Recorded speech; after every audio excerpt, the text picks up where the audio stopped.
우리가 매일 너무나 당연하게 사용하는 인터넷 있잖아요. 그 안정적인 연결 뒤에는 사실 보이지 않는 곳에서 묵묵히 싸우고 있는 숨은 영웅이 있습니다. 오늘은 바로 그 기술 XDP 스티어링에 대한 이야기를 좀 해볼까 합니다. 한번 상상해 보세요. 중요한 업무를 하거나 아니면 게임 한 판 신나게 하고 있는데 갑자기 인터넷 연결이 딱 끊긴다. 그 순간에 우리가 치러야 하는 진짜 대가는 과연 무엇일까요? 네, 맞아요. 말 그대로 모든 게 그냥 멈춰버리는 거죠. 업무의 흐름도, 데이터 전송도, 우리가 즐기던 모든 엔터테인먼트까지요. 이 디지털 시대의 네트워크 다운은 이제 단순한 불편함이 아니라 거의 재앙에 가깝습니다. 자, 그럼 도대체 이 문제가 왜 생기는 건지 그 구조를 한번 같이 들여다보겠습니다. 아니, 왜 이렇게 중요한 연결이 이렇게 쉽게 끊어질 수 있는 걸까요? 기존 네트워크가 종종 딱 이런 모습이에요. 모든 데이터가, 그러니까 차들이 이 외나무 다리 같은 길 하나로만 다니는 거죠. 그럼 이 길 하나에 문제가 생기면 어떻게 될까요? 보시는 그대로예요. 그냥 올스톱이죠. 이걸 전문가들이 단일장애 지점이라고 부르는 아주 치명적인 약점입니다. 네, 진짜 이메일 하나 못 보내는 그런 사소한 문제가 아니에요. 회사 전체 서비스가 마비될 수도 있는 말 그대로 재앙인 거죠. 그래서 이제 네트워크 안정성은 있으면 좋은 것이 아니라 그냥 없으면 안 되는 필수가 된 겁니다.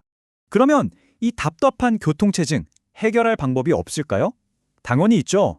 훨씬 똑똑하고 빠른 새로운 교통경찰이 등장했거든요. 바로 XDP 스티어링 기술이 그 주인공입니다. XDP, 이게 익스프레스 데이터 패스 스티어링의 줄임말인데요. 이름처럼 데이터가 다니는 가장 빠른 길목을 딱 지키고 서 있는 초고성능 교통경찰이라고 보시면 돼요. 사고가 날 것 같으면 그걸 미리 알아채고 데이터라는 차들을 안전한 다른 길로 순식간에 안내해 주는 거죠. 바로 이 그림이 핵심적인 차이를 보여주는데요. 왼쪽이 옛날 방식이에요. 한 사람이 교통정리도 하고 운전자 신원 조회도 하고 짐 검사도 하고 모든 걸 다 하는 거예요. 그러다 이 사람이 쓰러지면 그냥 끝이죠. 근데 오른쪽 XDP 방식을 보세요. 아주 똑똑하게 일을 나눴어요. 교통정리는 라우팅 서비스가 전담하고 짐 검사 같은 데이터 분석은 분석 서비스가 따로 하는 거죠. 이게 왜 그렇게 중요하냐면 이제 분석하는 쪽에 좀 문제가 생겨도 교통 흐름 자체는 절대 멈추지 않는다는 거예요. 정말 엄청난 발전이죠. 자, 그럼 이 똑똑한 교통경찰이 구체적으로 어떤 대단한 능력들을 가졌는지 그 핵심 기능들을 한번 제대로 파헤쳐 보겠습니다. 자, 여기 길이 두 개가 있는 네트워크가 있습니다. 평소에는 이 메인 도로로 잘 다니고 있었겠죠? 그런데 갑자기 이 주도로에 문제가 생겨버렸습니다. 그리고 바로 이 순간 정말 마법 같은 일이 벌어집니다. XDP 스티어링이 장애를 감지하자마자 정말 눈 깜짝할 사이에 모든 차들을 옆에 있던 예비도로로 싹 다 옮겨버려요. 차에 타고 있던 우리, 그러니까 사용자들은 아무것도 눈치채지 못합니다. 그냥 평소처럼 모든 게 흘러가는 거죠. 정말 대단하지 않나요? 아니, 이게 대체 얼마나 빠른 거냐고요? 우리가 네트워크 테스트할 때 쓰는 핑이라는 신호 있잖아요. 그게 딱 한 번 정도 오고 가지 못할 정도의 시간이에요. 거의 중단이 없다고 봐도 되는 수준인 거죠. 이런 마법 같은 안정성을 가능하게 하는 기술 중 하나가 바로 LACP라는 건데요. 어렵게 생각할 것 없이 그냥 여러 개의 얇은 도로를 튼튼하게 묶어서 하나의 아주 넓은 초고속도로로 만들어주는 기술이다. 이렇게 생각하시면 쉽습니다. 이 초고속도로를 쓰는 방법은 크게 두 가지가 있어요. 첫 번째는 속도 모드. 말 그대로 여러 차선을 다 합쳐서 전체 도로폭을 넓히는 겁니다. 차가 훨씬 많이 다닐 수 있겠죠? 그리고 두 번째가 진짜 중요한 안전 모드인데요. 이건 주력 차선 하나를 쓰면서 그 옆에 똑같은 비상용 차선을 항상 대기시켜 놓는 거예요. 그러다 주력 차선에 문제가 생기면 0.1초 만에 비상 차선으로 갈아타는 거죠. 금융거래나 원격 수술처럼 정말 단 1초의 끊김도 용납할 수 없는 곳에서는 바로 이 안전 모드가 생명줄이나 다름없습니다. 자, 그럼 지금까지 본 이런 기능들이 실제 우리 네트워크 세상에서는 어떻게 조합되어 사용되는지 대표적인 그림 몇 개를 보면서 한번 종합해 보겠습니다. 네트워크에서 데이터가 오가는 방식은 크게 두 가지예요. 갈 때랑 올 때 같은 길을 쓰는 대칭형이 있고요. 갈 때랑 올 때 다른 길로 다니는 비대칭형이 있습니다. 우리도 어디 갈 때 고속도로 탔다가 올 때는 국도로 올 때 있잖아요. 그런 거죠. XDP 스티어링은 이런 복잡한 상황까지도 다 계산해서 데이터가 어떤 길로 오가던 절대 길을 잃지 않게 꽉 붙잡아 줍니다.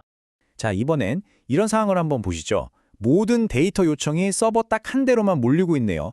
당연히 입구는 꽉 막히고 서버는 과부하에 걸리겠죠.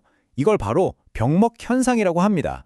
이걸 해결하기 위해서 인터링크라는 특별한 전용 도로로 서버들을 서로 연결해 줍니다.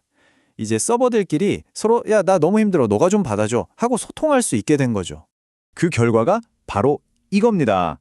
들어오는 일거리를 여러 서버에 아주 똑똑하게 나눠주는 거죠. 이걸 부하 분산, 영어로는 로드 밸런싱이라고 하는데요. 이제 어느 한 서버만 죽어라 일하는 게 아니라 모두가 사이좋게 일을 나눠서 하니까 전체 시스템이 훨씬 안정적이고 빨라지는 겁니다. 자, 이제 거의 다 왔습니다.